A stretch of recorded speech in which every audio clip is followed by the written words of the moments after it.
CHEK Podcasts.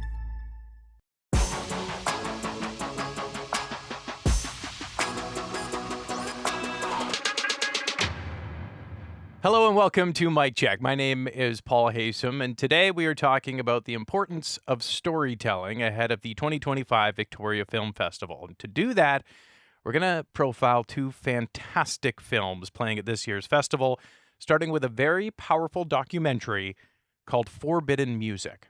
Here's a preview. This Saturday evening broadcast continues with an interview with Dr. Ida Halpern of the University of British Columbia. Recently, Folkways Records in the United States issued an album of Nutkin and Kwakiutl songs collected by Dr. Halpern in British Columbia. The Indian has a song for everything. He has a song for the cradle, for war, for marriage, for every phase. Well, could we hear this one called The Wolf Song, sung by Mungo Martin? That seems interesting. Hey, hey. This film explores the complex relationship between a 20th century European academic and efforts to preserve Indigenous music and culture right here in BC. It was produced and directed by Barbara Todd Hager, an award-winning producer, director, writer, and CEO of Achimo Media. Barbara, welcome to Mic Check. Hi, thanks for having me here. And you were just telling me what Achimo means. Maybe you can share that with us? Sure. Well, my dad is Korean Métis, so I wanted to name my company after something that pays tribute to his culture and my culture. So I named it Achimo, which means he or she tells the story. Okay, Achimo. Yeah, okay. Achimo. I said it too slow the first time. Right. Achimo. Okay, I'm working on it. Tell me a little bit about this film. Well, the journey for me actually began 30 years ago. It's hard to, not the film itself, but I worked at the Royal BC Museum as the Aboriginal liaison for several years. And I used to be the one that would book Wawaditla, the big house at Thunderbird Park. So I got to know Pete and Mabel Knox, who were the hereditary, Pete is the hereditary chief of that. And now his son, David Knox, is the hereditary chief that has that authority over Wawaditla. So fast forward 25 years later, an Italian company contacted me through Google. They must have Googled me and said, we need an Indigenous director to do this story about Chief Mungo Martin. And I went, oh, I know the family and I know the history and I know I've been around that story. And then I found out that Ida Halpern, the Jewish ethnomusicologist, had all her archives at the BC Archives and at SFU. So it kind of was like, oh, the perfect story to tell. But I'm not Kwakwaka'wakw and I'm not Jewish. Right. So it took a lot of working very carefully and respectfully with those two communities to be sure that I was the right person to tell the story. That's such an important piece. It's such a complex story, though. And as you mentioned, it's been sort of 30 years in the making for yourself. So where do you begin when it's time to tackle, okay, let's turn this into a film? Where do you start that process? Well, from a producer, as a director and the producer, the first thing you do is you have to make sure you have the rights to it and permission to do it. Good. And for Indigenous films, it's not like, oh, I'm just going to go do a story about this. You have to work with the family or the community or whoever is the holder of that story. So that meant going to Chief David Knox and asking if he was okay with me telling that story. And it took a while. Right. You know, they knew me from 30 years ago when I was at the museum, or 25 years ago. So eventually we came to a decision that the story was important. They wanted to tell Chief Mungo Martin's story. And then Ida Halpern did not have any heirs. So it was basically, I had no one to ask about that. Right. But she's an integral part of the story. So Simon Fraser University and Archives and the archives here, the BC Archives, were happy to let me have access to the archives. Which is so important when you're telling this story. And then about Chief Mungo Martin, I just started to read up on some of the things after watching the trailer, which gave me shivers, by the way. It was just such a powerful trailer. What did you learn about him along the way? Well, I tried to create their personalities through people talking about them. Oh, cool. And I found that he like many Indigenous elders, he had a sense of humor. Right. He was very community-minded and family-minded and was just a man that wanted to share his culture because he knew that there was problems in Canada that were preventing his culture from continuing, which was the Indian Act and the ban on the potlatch, which lasted, decades and decades. So I think he was just a very brilliant man, very talented, and a very good comparative person is Ida Halpern, who also was, really brilliant and knew a lot about musicology. And so the two of them together actually were a perfect match. Really? Yeah. And that's, I want to kind of go there because there's a lot of symmetry between Dr. Halpern, no doubt, and fleeing a genocide in Europe to what was happening here in BC. So as a filmmaker, how do you approach telling two stories that are different, but also have a lot of similarities as well? Well, first thing I did was I tried to find all of the character and historical things about each person and other overlaps. Right. So I drew this diagram. It was like two circles, and each one had all of their attributes and stories and backgrounds.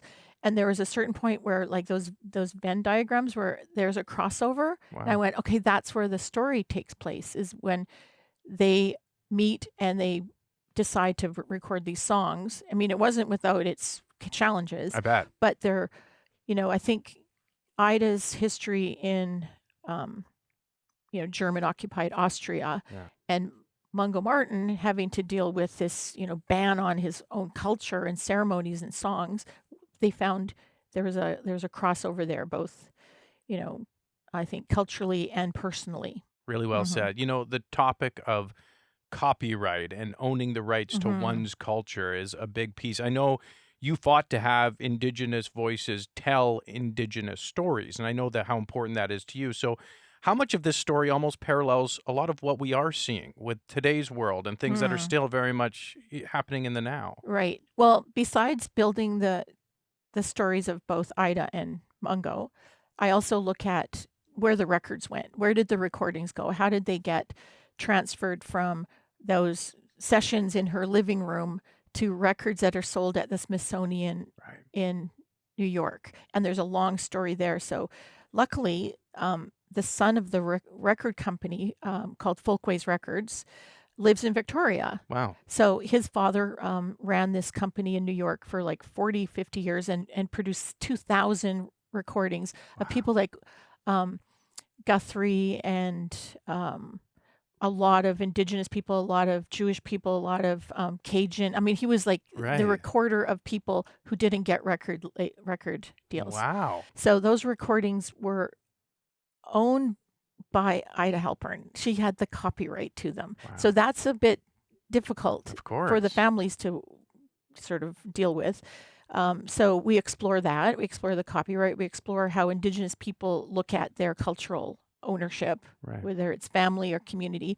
And then we come to a resolution at the end, which I'm not going to tell because it's the big, reveal at the end. I love that. But there is something that this film helped move along, which I think is the goal of any filmmaker that does documentaries. Can you make a change in the world? Can you make a change for that community? And I think that by delving into the story, it initiated some things that I think are very positive. Yeah, positive and powerful, no doubt. What did you learn in this process, and who needs to see this film in your eyes? Well, I have this list with my publicist, and I worked out this list, and it's big. It's like people who love classical music and First Nations music and ethnomusicology and who are Jewish or who are Indigenous or just care about the world of just fairness and equity and people with compassion. Yes, right? Yeah. So I hope that means all Canadians. I love that. Yeah. Barbara Todd Hager, thank you so much for coming in, and thank you for telling this story. It's such a powerful one and important one for sure. Well, I'm happy I was at the right place at the right time because just like Ida, she was just there when it was needed. So I'm happy to have made it. Well, thank you for joining us in this place at this time. We appreciate it as well. Much more Mic Check still ahead. Stay with us.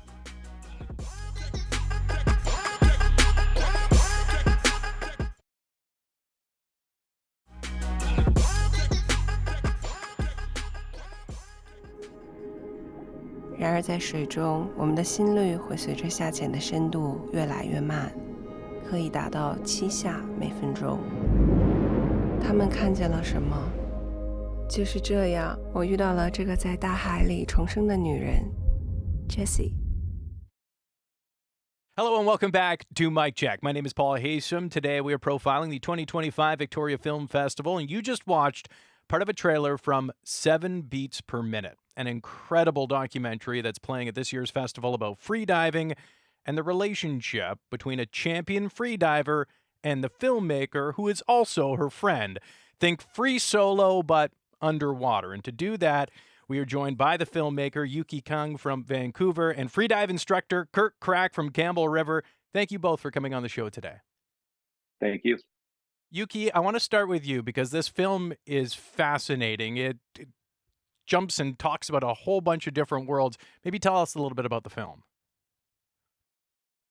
When I started the film, it's really the topic of freediving and the relationship between human to seawater was really driven to me to explore the topic of freediving. And soon enough, as I became a freediver, Jesse's name just somebody like a legendary in the Asia diving communities. And I happened to be in Beijing, and I reached out to Jesse on social media. From there, the story took a shift. It became really following Jesse's life. And as we get closer, I realized the film is much more bigger than just freediving itself. It really is about what it takes somebody to do those dives and what drives Jesse to do the dives. Yeah, the emotional side of it, I could imagine, is such a big piece. And Kirk, I'm interested in where you factor in because I understand that you train Jesse, and some of that training actually happens on Vancouver Island, correct? Yeah, Jesse did her original programs with me and then started attending some competitions that I host, eventually became an instructor, and then came to Campbell River at one point to upgrade her instructor rating and ended up her and I both doing 40 meters in Lake McIver, just, Cool. 15 minutes from Campbell River. So, yeah. Very cool. Well, I can't wait to pick your brain a little bit more. But Yuki, just going back to you, I watched the trailer, and it's one of those trailers where I get sweaty palms watching it. It's the same feeling I got when I watched Free Solo and Alex Honnold, who very much says, this is a way of life. This is who I am. I can't change that. Is that the same with free diving? I think it differs from persons to person, but I think for Jessie, initially when she starts off, it is pretty much a passion driven that defines part of who she is. But I think later on, freediving really becomes something that's spiritual and meditative. So I think freediving is not as thrilling as free solo climbing mountains, but it's more of the goal lose yourself kind of in the dives but still remain kind of a focus. It's almost like the Tibetan monks reach a point of like a high meditative states. Kirk, let's talk about the basics of free diving because most of us, we go on vacation, we maybe snorkel for 20, 30 seconds and holding our breath, and we're like, wow, that was pretty good. I'm impressed with myself. Like, talk about the dangers of this because it's a sport, but it really can be dangerous, can't it? Yeah, there's an element of risk for sure. I mean, one of the main things is we go through a level of hypoxia, which is a varying degree of lack of oxygen. In any normal free dive, there'll be a slight drop in oxygen, but typically nothing that's going to affect you. However, occasionally we can overstay our depth, our time, or depth and time and exertion levels that hypoxia affects us and can potentially cause a blackout. But from a safety point of view, when done properly with a buddy, it's easily handled and taken care of. But that's the trick is that you have to have an equally trained buddy. You have to have Hmm. a faith in that person's going to be there and ready to catch you when you fall, so to speak. And that, you are pushing your limits in some ways. And so that buddy system and proper training being really, really critical in it. How do you find you're good at this? Like, did you hold your breath as a kid and you're like, oh, hey, I can do it all the way through the tunnel? Or is it something that it takes years and years of training? Yeah, well, it's an interesting thing. I mean, everyone is genetically encoded with this ability to adapt to an extreme environment.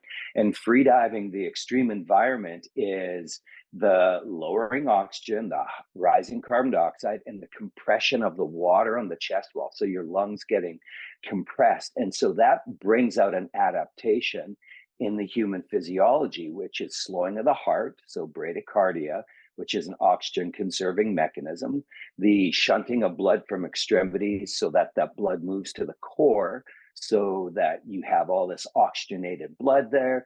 Your spleen will shrink. All of these things that happen over time that we are genetically capable of doing this. But what we do in freediving is we manipulate the environment to manipulate our physiology to get us to that point. So we all have this ability, but you first off have to be psychologically comfortable with it.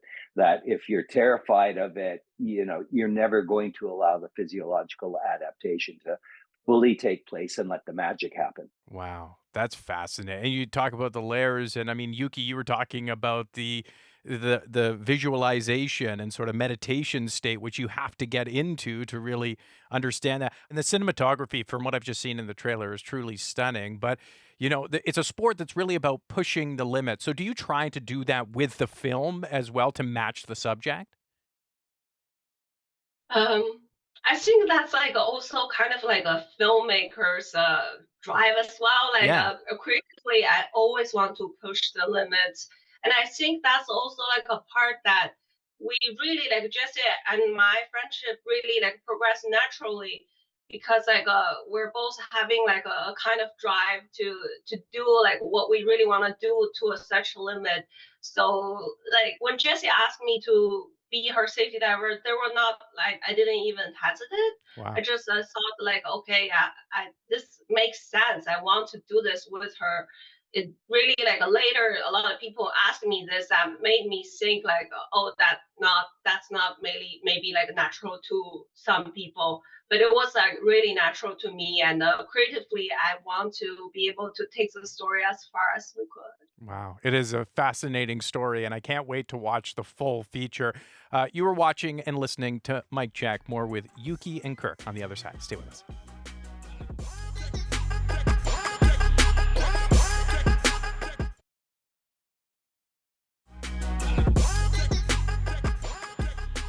Hello, welcome back to Mike Check. We are talking about a fantastic film called 7 Beats Per Minute. We are speaking with the filmmaker Yuki Kang and an amazing dive instructor, Kirk Crack from Campbell River. Kirk, what do you think people should take away from this film? Like, is it an appreciation? Is it a better understanding? What do you think people will and should take away? I think it's all of it. I Yeah. think that there's this aspect where they're going to be just gobsmacked at what these free divers do. Hopefully, there's some misconceptions that are corrected that people think about free diving and why we do it, and that we're just crazy, and we're not. We're very methodical in our approach, and that the fact that we're holding our breath for minutes and minutes at a time. People have this misconception that there's brain damage happening, and yet it's controlled hypoxia. And so, yeah, I'm looking forward to the public seeing it. There's going to be people who just, will have an appreciation, but still think we're way out there. Way out there, but I love that. I think quelling some of those misconceptions, but really appreciating what it is you do. Yuki, same question to you. What are you hoping that people take away and really understand from this film? Yeah, what I'm interested in storytelling is also like that. Something emotionally you can relate to and take away from. Even like what Jesse does, it seems like not a lot of people would do themselves. But I think there's an element of Jesse's personal journey that you can really relate to as a lot of people. It's not even just cultural specific for Jesse, where Jesse comes from.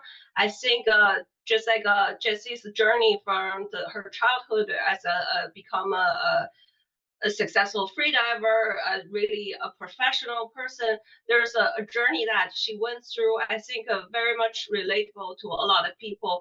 In that way, like I hope like people can find that connect to Jesse's story in that way. Wow, yeah, it sort of centralizes around almost a superhuman effort of someone and just shows that she's very much a human as well, which I love that.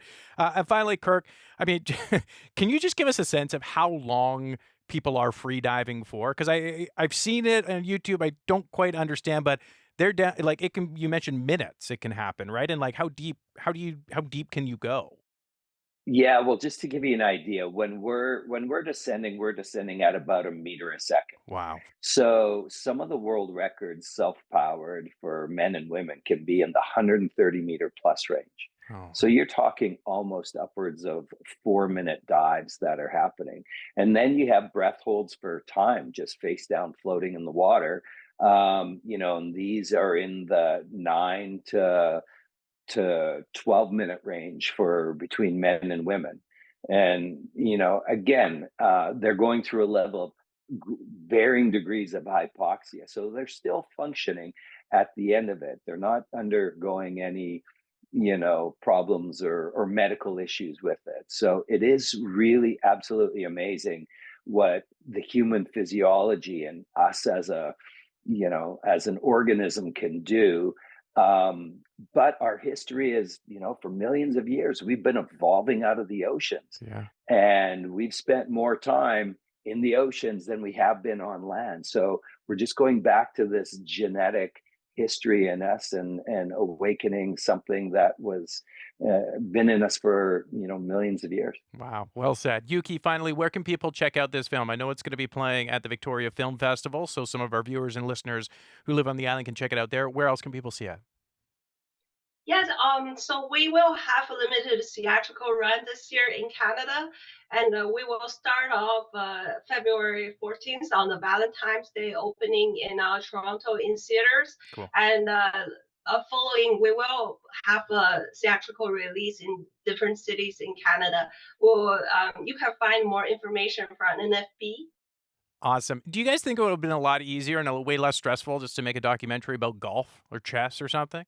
Well, I Yuki, guess so. yeah, no, way less interesting. I can't wait to see this film. Yuki Kang, Kirk Crack, thank you both very much for your time, and thank you for making this film. I can't wait to see it. Thank you. Thank you so much.